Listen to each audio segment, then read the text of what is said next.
Morning students, UGC net की class को शुरू करते हैं।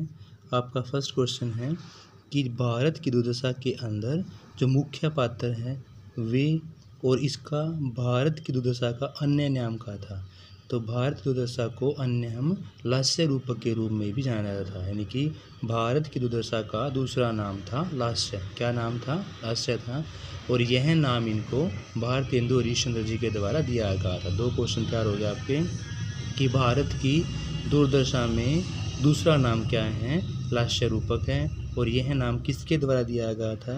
यह नाम दिया गया था आपका भारतेंदु हरिश्चंद्र जी के द्वारा। फिर इस नाटक में मुख्य विशेष क्या है? यह वस्तुतः एक नाट्य राशक है।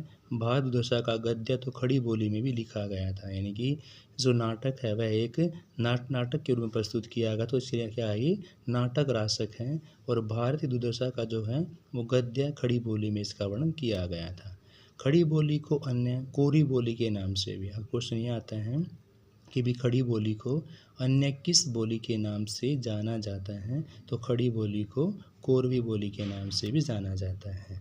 और जो खड़ी बोली को कोरवी बोली नाम दिया है, यह नाम दिया गया आपका राहुल सांकृत्यायन जी के द्वारा। खड़ी बोली का पहला महाकाव्य कौन सा है? अगर क्वेश्चन ये पूछा जाए तो प्रिय प्रवास है। यह लिखा गया था 1914 के अंदर। और किसमें? अयोध्या सिंह उपाध्याय हरिओद। यानी खड़ी बोली का पहला महाकाव्य कौन सा होगा आपका? प्रिय प्रवास, लिखा गया 1914 में। और यह है अयोध्या सिंह उपाध्याय हरिओद के द्वारा लिखा गया था। यह पद्य ब्रजभाषा एवं भारत दुर्दशा हिंदी का संभवतः पहला ऐसा नाटक है जो राजनीतिक विषय वस्तु पर आधारित है। यानी कि जो आपका प्रिय प्रवास में भारत दुर्दशा का जो वर्णन किया गया है, तो पद्य ब्रजभाषा में भारत दुर्दशा हिंदी का पहला ऐसा नाटक है जो राजनीतिक विषय वस्तु पर आधारित है। देखो स्टूडेंट्स, भारत दुर्दशा का दूसरा नाम हो गया आपका लास्य रूपक। यह नाम दिया किसके द्वारा गया था? भारतेंदु हरिश्चंद्र जी के द्वारा। यह क्या है? एक नाट्य राशक है, खड़ी बोली में लिखा गया है। खड़ी बोली का दूसरा नाम क्या है? कोरवी बोली है। खड़ी बोली का दूसरा नाम कोरवी बोली दिया किसके द्वारा गया था? राहुल सांकृत्यायन जी के द्वारा। खड़ी बोली का पहला महाकाव्य कौन सा है? प्रिय प्रवास, लिखा गया 1914 में। किसके द्वारा लिखा गया? अयोध्या सिंह उपाध्याय हरिओद। पद्य ब्रजभाषा में भारत दुर्दशा का हिंदी में संबद्ध पहला ऐसा नाटक है जो राजनीति विषय वस्तु पर लिखा गया है। फिर है नवजागरण के दौर में भारतेंदु इस नाटक रीति के लिए एक मसाल की भूमिका निभाते हैं। यानी कि अगर नवजागरण का दौर देखा जाए तो भारतेंदु जी इस नाटक रीति के लिए एक मसाल की भूमिका के रूप में याद किए जाते हैं।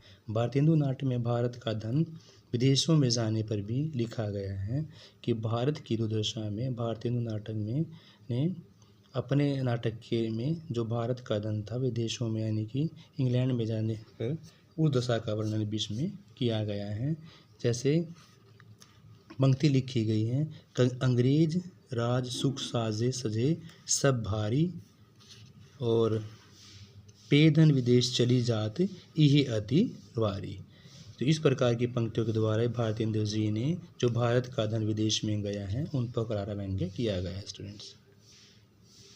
फिर है चंद्रगुप्त। यह नाटक लिखा गया था आपका जयशंकर प्रसाद जी के द्वारा। और जयशंकर प्रसाद को सर्वश्रेष्ठ नाटककार भी कहा जाता है। यानी कि चंद्रगुप्त जो नाटक है वो सर्वश्रेष्ठ नाटककार जयशंकर प्रसाद जी के द्वारा लिखा गया। कब लिखा गया? 1931 ईस्वी में लिखा गया। और चंद्रगुप्त जो प्रसाद की नाट्य रचना का शिखर बिंदु है, यानी कि सबसे शिखर बिंदु कौन सा नाटक माना गया है? चंद्रगुप्त। किनका है ये? जयशंकर प्रसाद का है। तो 3 क्वेश्चन बनते हैं आपके कि भी चंद्रगुप्त नाटक किनका है? जयशंकर प्रसाद का है। जयशंकर प्रसाद को क्या माना गया है? सर्वश्रेष्ठ नाटककार माना गया है। प्रकाशन कब हुआ इनका? 1931 में। शिखर बिंदु का नाटक अगर पूछे तो इनका जयशंकर प्रसाद का, तो कौन सा होगा आपका? चंद्रगुप्त। विषय वस्तु की बात करते हैं तो चंद्रगुप्त नाटक प्रसाद द्वारा एक प्रमुख ऐतिहासिक नाटक है। इस नाटक द्वारा प्रसाद ने भारतीयों के मन में गौरव का भाव जगाने का प्रयास किया गया है। यानी कि बात ये करते हैं चंद्रगुप्त जयशंकर प्रसाद द्वारा रचित एक प्रमुख ऐतिहासिक नाटक है और इस नाटक के द्वारा भारतीयों के मन पे गौरव के भाव को जानने का प्रयास किया गया है। इस नाटक में विदेशियों से भारत का संघर्ष और संघर्ष में भारतीयों की विजय, इस बात को भी समझाया गया है जिसमें तत्कालीन ब्रिटिश सरकार के प्रति लोगों में राष्ट्रवाद की भावना का विकास कैसे हो सके, ये चीज़ भी नाटक में दिखाई गई है। यानी कि चंद्रगुप्त जयशंकर प्रसाद द्वारा रचित एक प्रमुख ऐतिहासिक नाटक है। इस नाटक के द्वारा प्रसाद ने भारतीयों के मन में जो गौरव का भाव जगाने का प्रयास किया गया है।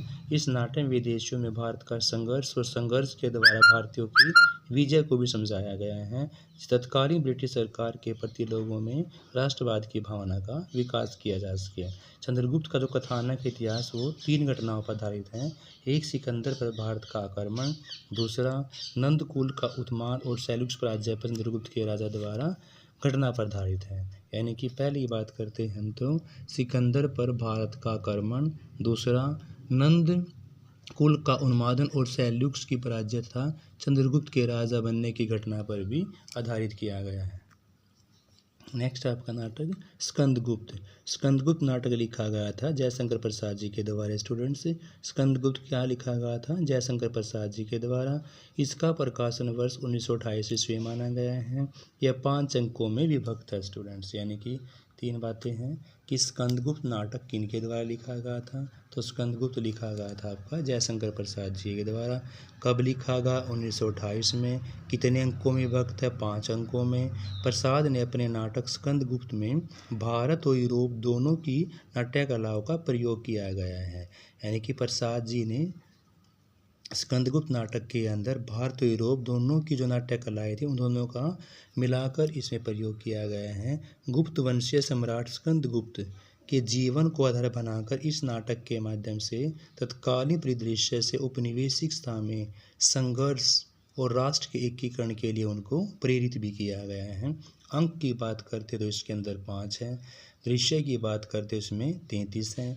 गीतों की बात करें इसके अंदर 16 हैं। पुरुष पात्र इसके अंदर 17 हैं और स्त्री पात्र इसके अंदर इतने स्टूडेंट्स 8 हैं। तो देखो स्कंदगुप्त नाटक लिखा गया हमारा जयशंकर प्रसाद जी के द्वारा। कब लिखा गया? 1928 के अंदर। अंकों की बात करें तो 5 हो गए। दृश्यों की बात करें तो 33, गीतों की बात करें 16, पुरुष पात्र 17 और स्त्री पात्र हमारे हो गए 8। प्रसाद जी ने ऐतिहासिक नाटक जो है वो अतीत के तथ्यों के गहरे शोध पर आधारित है। यानी प्रसाद के ऐतिहासिक नाटक हैं वो इतिहास के गहरे तथ्यों पर आधारित है। नाटक की भूमिका प्रसाद जी ने स्कंदगुप्त तथा मातृगुप्त कालिदास संबंधी ऐतिहासिक तथ्यों का विवेचन भी किया गया है। यानी कि प्रसाद जी के द्वारा स्कंदगुप्त या मातृगुप्त कालिदास संबंधी इतिहास तथ्य जो है उन सभी का वर्णन इसके अंदर किया गया है।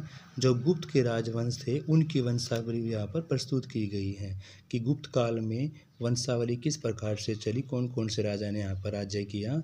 प्रसाद ऐतिहासिक में 3 विक्रमादित्य और 3 कालिदास भी माने गए हैं। अगर हम प्रसाद के नाटकों में ये चीज़ पढ़ी जाए तो उनके अकॉर्डिंग 3 विक्रमादित्य और 3 क्या है? कालिदास माने गए हैं। और स्कंदगुप्त का तीसरा जो है आपका विक्रमादित्य को माना गया है। तो क्या है स्टूडेंट्स? प्रसाद ने ऐतिहासिक नाटक जो है वो ऐतिहासिक तथ्यों को शोध पर आधारित करके फिर नाटक में भूमिका निभाई गई है। कौन से नाटक में? स्कंदगुप्त में। और स्कंदगुप्त नाटक में या मातृगुप्त कालिदास के जो संबंध के इतिहास थे उन सारे तथ्यों पर इस नाटक में विवेचन किया गया है। इसके बाद जो गुप्त राजवंश थे उनकी वंशावली क्या थी उन सब का यहाँ पर वर्णन किया गया है। इतिहास में उनके अकॉर्डिंग 3 विक्रमादित्य हैं और 3 कालिदास माने गए स्टूडेंट्स। उनके समक्ष दूसरे काव्यकार कालिदास, डॉक्टर प्रसाद के नाटककार काव्यकार कालिदास को अलग अलग माना गया है। यानी कि जो उनका तीसरा विक्रमादित्य था वो स्कंदगुप्त में दिखाया गया है और उनके समकक्षी दूसरे वाले जो काव्यकार हैं कालिदास है। प्रसाद ने नाटककार और काव्यकार कालिदास को अलग अलग माना है। प्रपंच बुद्धि और मुद्रल कल्पित पात्र है यहाँ पर स्टूडेंट्स।